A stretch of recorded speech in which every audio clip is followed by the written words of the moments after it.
What's up, V Pizza family? Today we're talking summer menu and we're talking about Orecchiette Con Salsicia, our new pasta dish for the summer. Let's learn how to make it. Before we start cooking, I want to talk about the kit that you're going to make for this. It's going to be a quart container and an 8-ounce container. In the 8-ounce container, you are going to have your sausage and garlic so that the first step of cooking can be in there. And then in the other container, you will see the broccoli and the orecchiette pasta. So we're over at the oven now, and we're going to take our pan and we're going to put our sausage and garlic mixture into the pan, and into the oven we go. We're looking for it to get a nice brown on the sausage. You can see here it's about halfway where we want it to be. The garlic's starting to brown. Obviously, we don't want the garlic to get too brown, but we're just looking for a nice, good, even color. Once we have achieved that nice, even color that we are happy with, and we know that everything in there is hot, the skillet's going to be hot enough, we're going to pour in our 8 ounces of pasta water. Save some from your pasta, but you can also replenish with your thermalizer. And then half of our Romano. We're going to put it in there. We're going to take a spatula and we're just going to give it a jump start on mixing it up. This pasta water in Romano makes up the sauce. And if your Romano clumps up and does not get mixture, the sauce will not go down. After we've done that, we're going to take the rest of our pasta and broccolini that we've prepped earlier, and we're going to put it down in the skillet. And then we're going to put it back in the oven. Guys, it is suggested, I got an 8-ounce skillet here, but it's suggested to use this in a 10-ounce skillet. So grab an extra 1 or 2 for pasta if you need.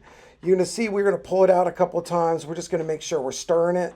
If you got a larger pasta skillet, you can probably just toss it a little bit. Because this one's smaller, I'm definitely using my spatula. And as you go through it, you're also checking about the amount of water that is down in here. So we're going to pull our pasta out and we're going to check on it. We're checking for the what the water is looking like underneath. Some of it'll burn off. If it's all still there, it'll be way too soupy of a dish.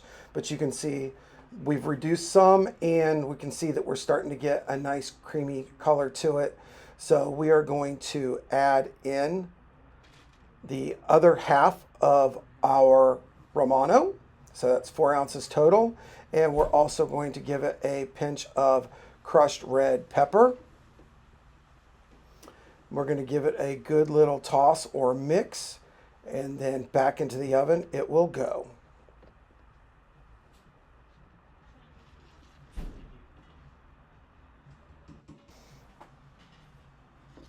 So we're going to pull this out of the oven, and we're going to see that the sauce has really started to stick to the pasta, and we can see that when we pull it aside, there's not a ton of water left over, so we're ready to go plate it.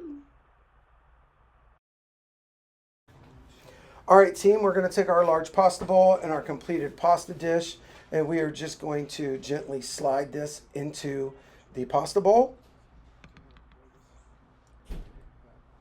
And then we're going to take and just make sure that ingredients are distributed. Please put a couple of pieces of broccoli on top. Make sure that they don't all tend to fall to the bottom. And then after that, you're probably going to have some juice on the rim of the plate. No matter how good you are, please take a second to clean this off before it goes out to a guest. It's really, really important that we're putting our best foot forward. After you do this, we're going to hit it up with another sprinkle of Romano on top. And we're ready to eat. Of note, it seems like an excessive amount of Romano, but the Romano and pasta water do create the sauce for this and create most of the salt content.